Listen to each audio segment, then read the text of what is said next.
Welcome to Queensbridge, the largest public housing project in North America, comprising 96 buildings and more than 3,000 units in a park-like setting, replete with playgrounds, a community center, library, and shopping. Its approximately 7,000 residents come from all walks of life and from every race, creed, ethnic group, and religion, all living together in harmony. Mr. Russell. Oh, Lionel is just fine. Lionel, are you ready? Yes, ma'am. LaGuardia Community College, A Oral History of Queensbridge Houses, the Jacob Reese Settlement House at Queensbridge, September 24, 2022. My name is Lionel Russell. I was born right here in Queensbridge Houses, 41-04 Vernon Boulevard, apartment 60, on January 1st, 1950, in the year of our Lord. That makes me 72 years young. Here's where they send you when you had no other place to go.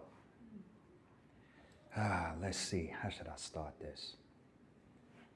Okay. My mama was sent here when Robert Moses tore down apartment buildings to build a crossbox expressway.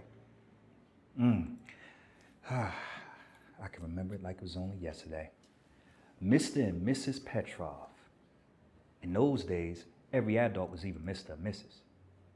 They came here after their Harlem apartment was burnt out during the Depression. For most folks, though, the Depression never ended. Mr. Habib came when he was released from the mental hospital. And oh, my second mama, Miss Treywell. She was put here when her husband went to prison.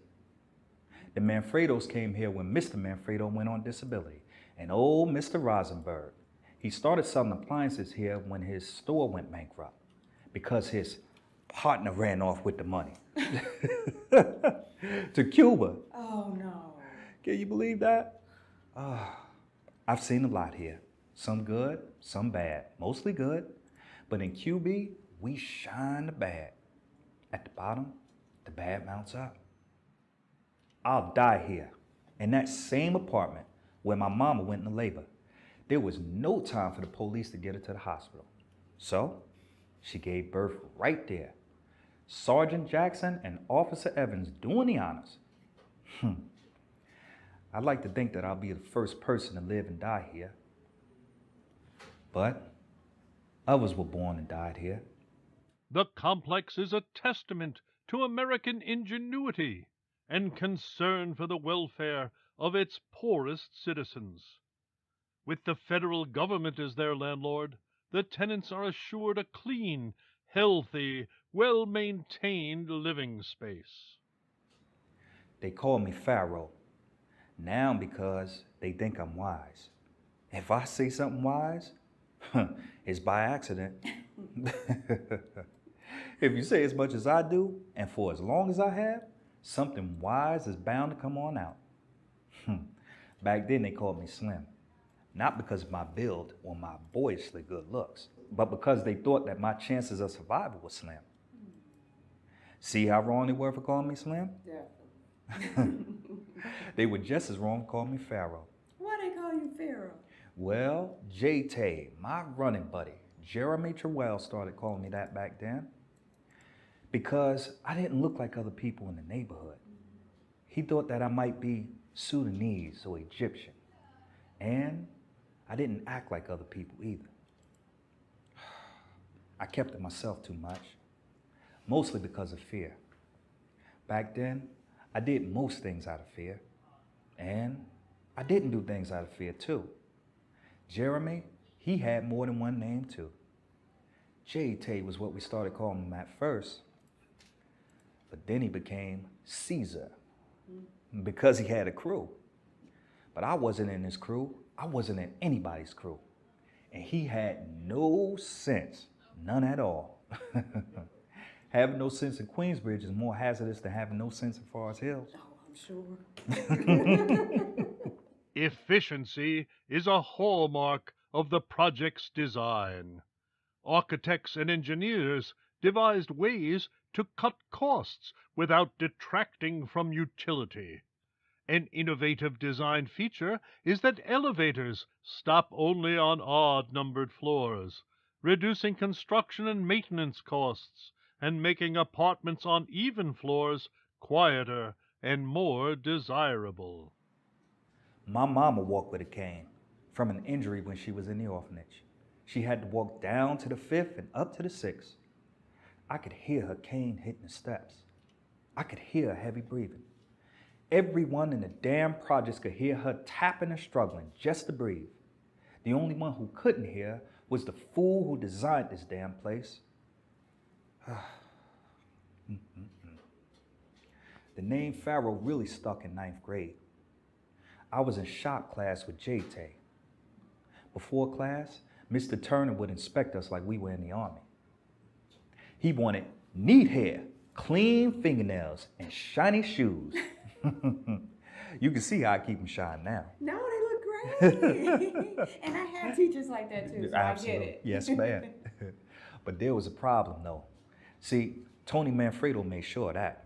He would bump into me and step all over my shiny shoes. He knew I wouldn't fight. He was the only white guy with a crew. So, of course, I didn't pass inspection. One day, during class, Mr. Turner asked a question about triangles. I knew the answer. He was shocked. I never knew someone with scuffed shoes would know that.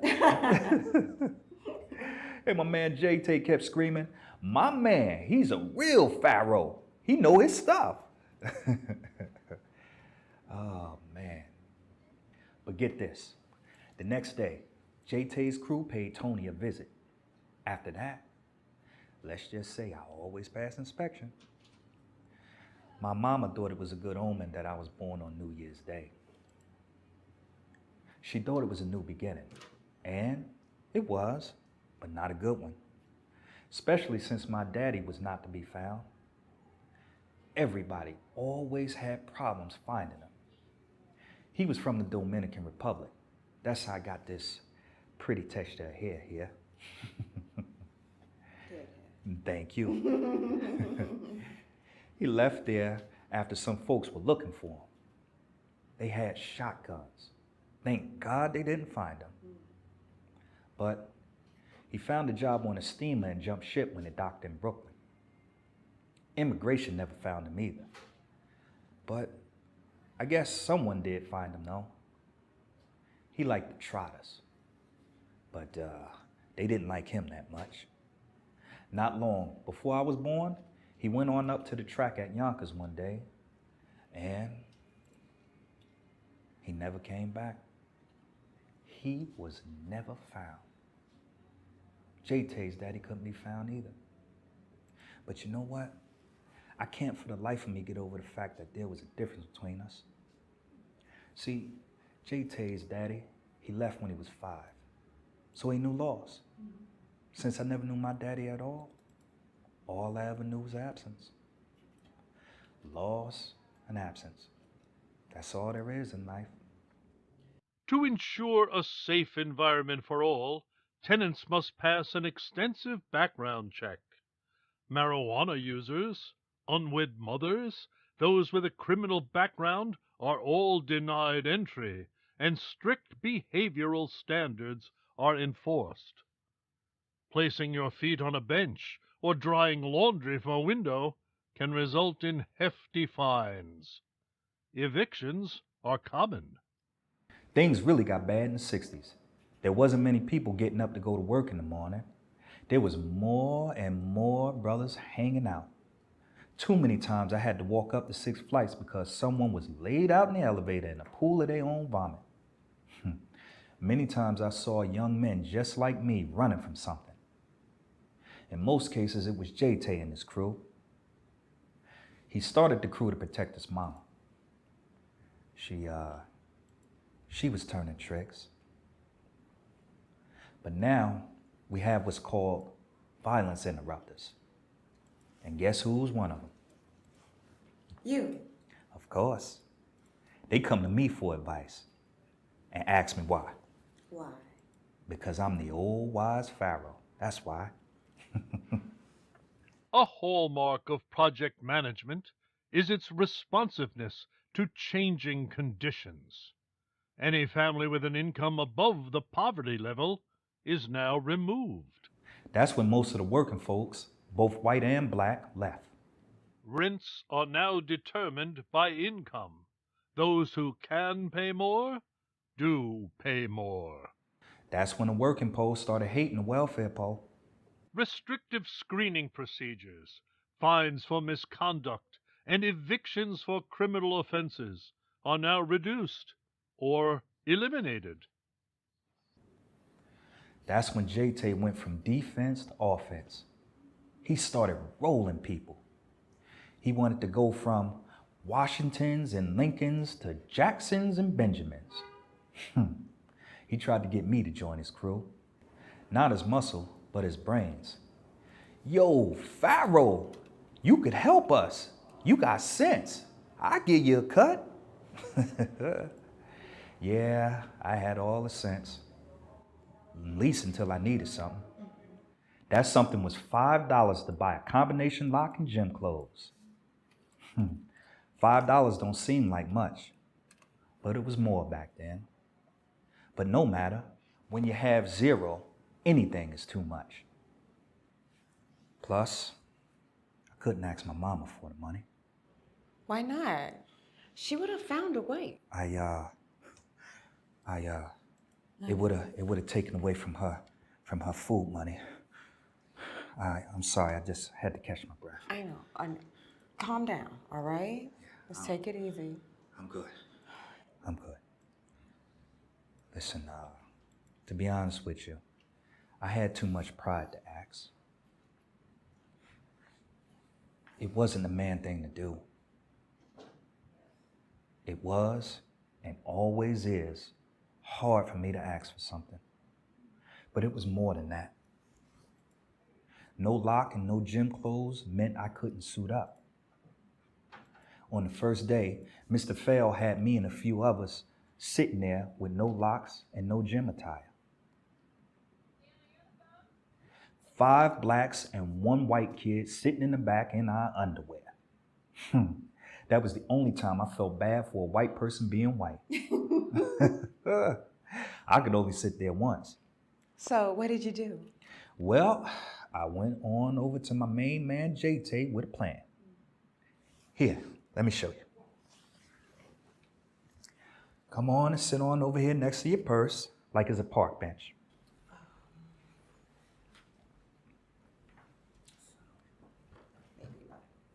That's perfect, yes. Okay, good. Now, take the iPhone and use it like it's one of those old transistor radios. You know, like a walkie-talkie. A transistor radio? Yeah, I'm old school. I don't know. Okay, so like this, I guess. Yeah, that's perfect, right there. Now, here's how it went down. I went on out to Miss Spats one day. She was sitting peacefully on that park bench, minding her own business, listening to that radio. Wow, that sure is nice. What song is that? We gotta pretend because, it ain't no real music playing. That sure is nice. Can it go up any louder? And that's when JT came up from behind me and snatched. Ma'am, hold on. But it's my purse. It's just me. I understand that, but my whole life is in my purse. I hear you. JT crashed me right on into her and took off running. I was thinking about running, but I had to help her first. I felt horrible about the whole thing. So I pretended to chase JT off. We met up behind this building right here on another park bench. Then he threw the purse at me. I promise, I'm gonna take good care of it, won't damage it. I'm sorry, ma'am, I'll put everything back. There wasn't much there. There was some Subway tokens, $4 in bills, coins, and a family photo. You take this here? This is Miss Treywell. That was Miss Treywell there. JT is my grandfather. So you here to find out about JT? And to find out about you. I need to know more about you and JT. Why are you just telling me this now? Because it would interfere with the interview. I went my entire life of wanting to know where I came from. Through college and graduate school, and I worked. I never talked about it. I was too ashamed about it until now. All right. I'm sorry I raised my voice, ma'am. I apologize. It's okay. You know your granddaddy'd be so proud of you. Thank you. Can you tell me the rest of the story? Well, let's get on to it then. Okay.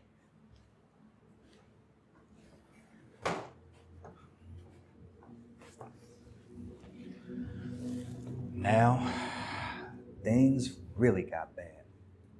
It wasn't her purse, it was Mrs. Manfredo's. So of course, Tony and his crew came looking for me. Right here, right in this building here. And I did the unthinkable. I gave up JT.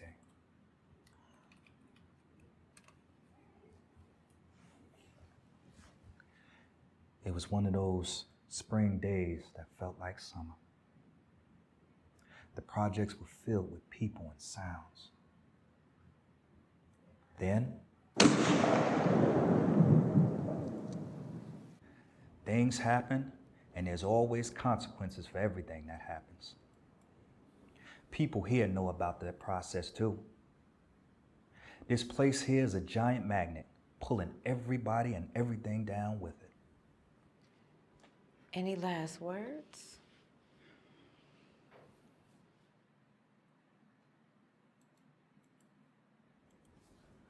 Queensbridge is always with me. It's my home. It used to feel like a curse, but now I know it's a blessing. Queensbridge is my mama, JT, Rosenberg, Habib. They all breathe something into me and into these buildings here and into this city. Man, I wouldn't give this experience up for the world. Queensbridge is always with me, always.